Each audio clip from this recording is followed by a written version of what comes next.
Maxime, quand tu parles d'une immigration responsable, est-ce que ça pourrait aller jusqu'à interdire les nouveaux arrivants, les immigrants, de vivre dans certaines villes au pays et d'occuper un autre territoire, celui qu'on a besoin de justement de plus de personnes? Est-ce que ça pourrait aller jusque-là? Comment est-ce que Bien, tu vois ça, une immigration responsable?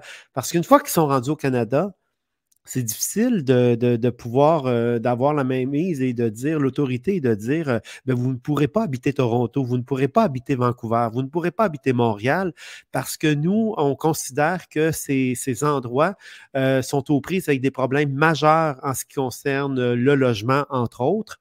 Et puis, ça a des impacts chez nos Canadiens, nos Canadiennes.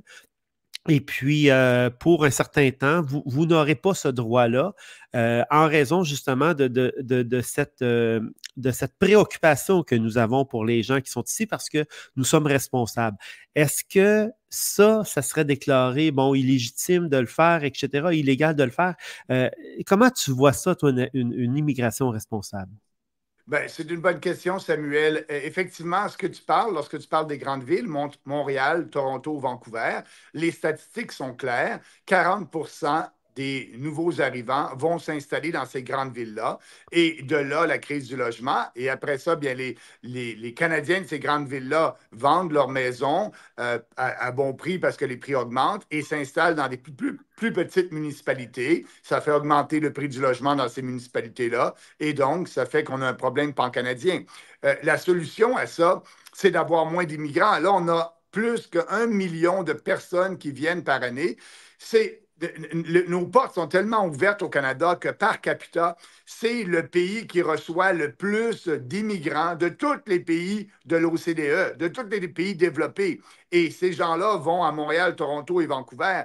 Est-ce qu'on pourrait leur dire, comme tu me poses la question, non, vous n'avez pas le droit d'aller là? Non, parce qu'on veut respecter la Charte des droits et libertés Et et voilà. il y a un droit de mouvement partout au Canada. Mais je peux te dire que ces gens-là vont dans ces villes-là. Pourquoi? Parce qu'ils retrouvent leur communauté. Ça crée des ghettos. Et je peux te dire, Samuel, lorsque j'étais député de Beauce et qu'on avait de nouveaux Canadiens en Beauce, mon équipe me disait, Maxime, parce qu'en tant que député, on reçoit la liste des nouveaux Canadiens qui sont installés dans notre comté, et donc on peut leur écrire une belle petite lettre de bienvenue. C'est ce que je faisais. Mais mon équipe me disait toujours, Maxime, tu dois signer les lettres rapidement, euh, tout de suite et très rapidement. Sans- Pourquoi? Parce qu'après quelques semaines, la lettre nous revenait avec une mauvaise adresse et il s'en allait dans une grande ville comme Montréal ou Toronto ou Vancouver. Donc, pour régler le problème, c'est quoi une immigration responsable? C'est d'avoir, écoutez, on dit dans notre programme 150 000 immigrants par année maximum. Et aujourd'hui, c'est qu'est-ce qu'on a? C'est 500 000 immigrants permanents.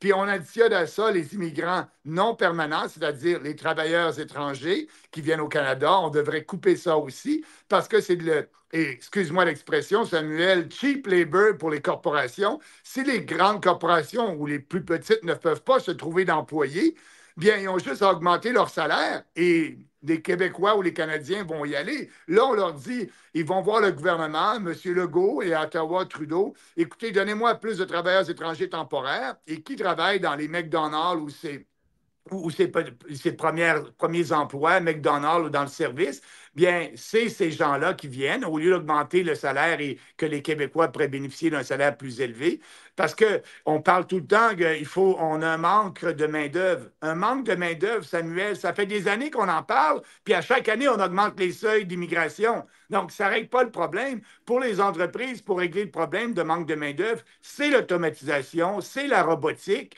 et c'est ça la solution. Là, on n'incite pas les compagnies à investir dans du capital productif, comme augmenter leur productivité, dans de l'équipement, et ça fait en sorte que la productivité de nos entreprises diminue, on est moins concurrentiel, ça crée un autre problème. Donc, pour nous, il faut répondre à cette question-là. C'est moins d'immigrants et l'immigration temporaire, comme les étudiants. Ça n'a pas de bon sens. 700 000.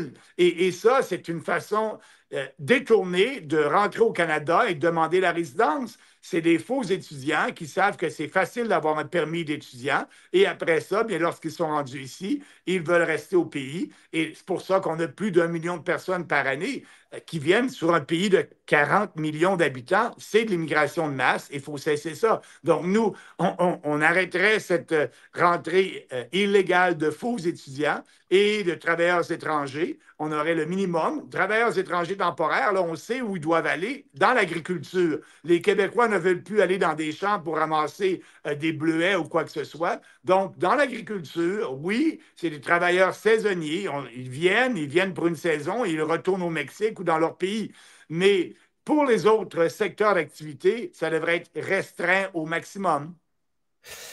Bon, l'immigration, c'est un sujet qui touche, qui est devenu très émotif là, pour certains, mais on s'aperçoit que pour les politiciens, c'est réellement un calcul. Et puis, ils peuvent soutenir l'immigration, ne serait-ce que parce que il y a des terreaux fertiles, ils peuvent espérer être élus même ou être élus grâce à cette immigration-là. Donc, c'est un pouvoir qui est quand même conféré avec ce sujet-là.